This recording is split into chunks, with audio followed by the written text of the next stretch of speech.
Hello and welcome. I've been asked to do a quick video on the luminance and the color range mask tools in Lightroom. We covered this on the Lightroom masterclass, and it is sort of quite a tricky thing to get your head around. So we're just going to have a quick look at this tool. So the first thing I'm going to do is change the color of this guy's helmet.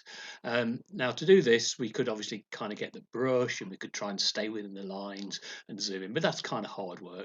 So there's a much easier way to do it, and we're going to use for this the radial selection tool, just so we can see what we're doing. I'm just going to bring the exposure down by a stop or so, and then we're just going to draw a circle.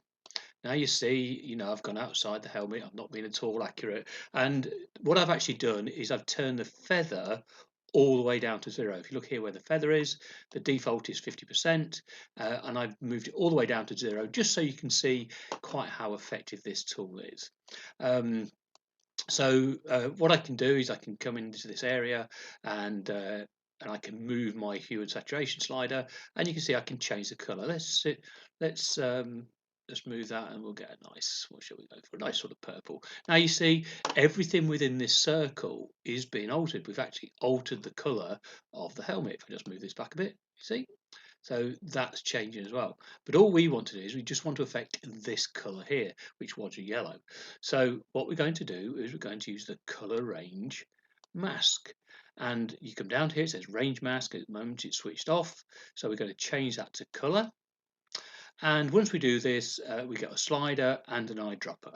And this is what we want, the color range selector. So we click on the eyedropper, that picks it up. We can then come into the picture and we just draw a box on the colors that we want to sort of change. And you notice the instant I did that, then this yellow changed to the color we'd selected under the hue, but all the other colors remain to their normal colors. Okay, now once you've done that, you can drop the eyedropper back on its dock, and then can just use the amount slider to fine tune it and tweak that color range. So if I come back a bit, it drops some yellow in. If I go up too far though, it will start to bring some of that background in. See? So you're looking for the area where it does the job best, and then that's it. Just click on done. Job done. Easy peasy. The next one was the Luminance Mask. And again, here's an image that we've seen before. So I'll just make sure it's reset, and we'll come up to the top, and we'll just click auto to start with. I don't want to do a huge amount of adjustments on this. I'm just going to do sort of a basic auto, and then we're going to use the gradient to make the sky darker. So again, always get into the habit of zeroing your selections. So there we go, auto. Go to the gradient tool. That's it.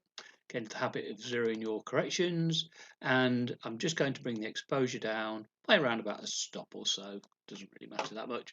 And we're going to draw our gradient. And as you can see, it's a nice job the sky, but it has darkened the castle and this wall. So let's just bring the highlights down a touch as well. Maybe take the exposure up a tiny bit. There we go. So we're going to bring back detail into these areas using the Luminance Mask tool. Now these tools work on the brush, the radial gradient, and this gradient here, the gradient filter. So let's drop down to the bottom again to where it says range mask, switched off, and this time we're going to choose luminance. Oh, just while I'm in here, by the way, depth is something to do with mobile phones that can alter the sort of focus front and back. So you can see that's why it's grayed out. It's not available on this image. And luminance, click on luminance, and now you have again got a luminance range selector. I've got to be honest, not the biggest fan of this. I don't find it works very well, so just dock that back. What I find better, the best thing to do is to click in the show luminance mask. The areas that are in red are the areas that are going to be affected. If they're not red, they're not going to be affected. So what I suggest you do is bring the smoothness all the way down to 0. And then you need to start moving this luminance range up. You can see that the shadows, if you find it's the sky getting sort of changing, then you're on the wrong slider. So I want to bring this shadow slider up here. There we go, until I get exactly what I want. Now you see, if I come up too far, it starts to get sort of some of the sky in. Okay, that's it, and about there. That's cool. And you can now turn off the luminance mask, and there you go. You can see the difference that that's making. If I just sort of switch this on and off with this little tab, you can see how much difference it's made. The castle not really being affected, but the sky is pretty cool piece of kit. Okie doke. And then with the smoother slider, sometimes you can get sort of a bit of fringing around here. So with the smoother slider, you just want to play with that, just to make sure you're not getting any fringing. Take it up high, you see? There we go, about there. So it looks the best. And that's it, job done. And click on done.